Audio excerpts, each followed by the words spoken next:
Don, I'm glad that we have a chance to speak today.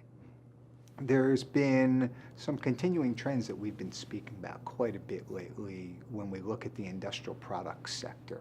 So I thought, given your background, given your experience when you were former tax counsel for House Ways and Means, and your position as a principal within our Legislative and Regulatory Services group, would you be able to give me a sense for tax reform and where we are at this point in time? Okay, well, thank you, Mike, and thanks for inviting me to have this discussion with you. And yes, I think tax reform is in the air in Washington right now.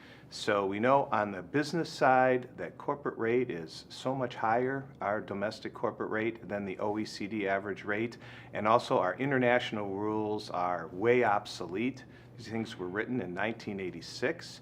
And so those are two really compelling reasons that I think that in Congress, both Republicans and Democrats and the administration, the president in his recent budget, have acknowledged the need for corporate tax reform. And so I think that we are going to be engaged in that process here through this Congress, and hopefully it'll come to a successful fruition. So when you talk about reform, you just mentioned some elements of corporate taxation and individual ones. So this is going to be potentially broad impacting.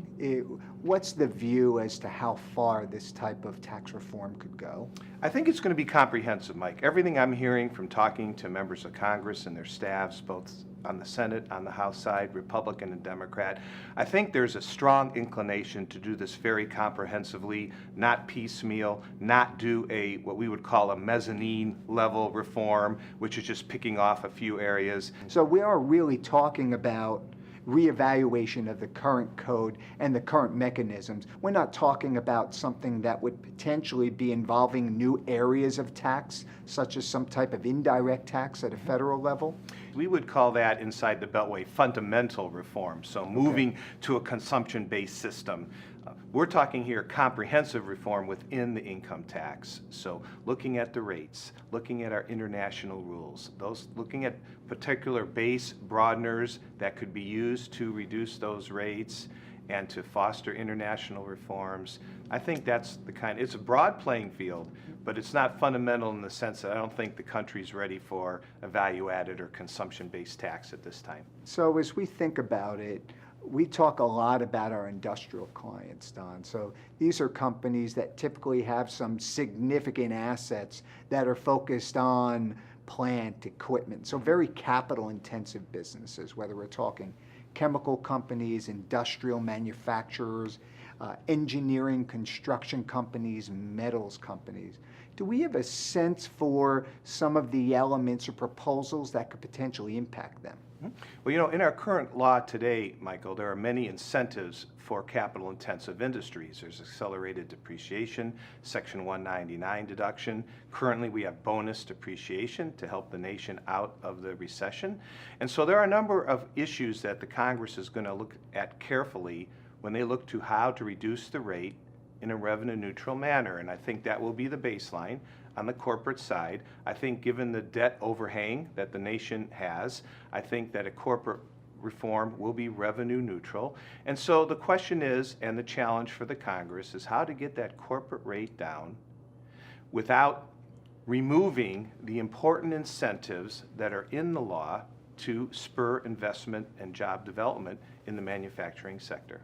Well, it's interesting, as you mentioned, the focus of the Democrats and the Republicans as well as the White House, it does seem like there's some commonality. So although at times we hear about the differing positions, it appears there is some common ground on. There's quite a bit, Michael, and I think that's good that you point that out because we tend to focus on the negative, right? But there's a lot of positive to focus on too. The president and the administration believe, and they've said so in many statements, including some framework for reform that his administration issued last year, that the U.S. corporate rate is too high. Now, there's some disagreement about how low that rate could go. The president's team seems to be at 28% rate. The House Republicans are clearly at the 25% rate. And so there has to be some negotiation that goes on there. But the acknowledgement is the U.S. rate is too high. I would say there's more differences on the international side. I would say that there's a movement afoot in Congress to move to what we would call a territorial or exemption-based system, a modernized system to match the OECD countries. And in fairness, reading the President's proposals and the budget, not quite there yet. So probably more work to do. Thank you, Don, because I think that comprehensive nature and understanding just how broad this could be, that's important to people that are paying attention to this critical subject.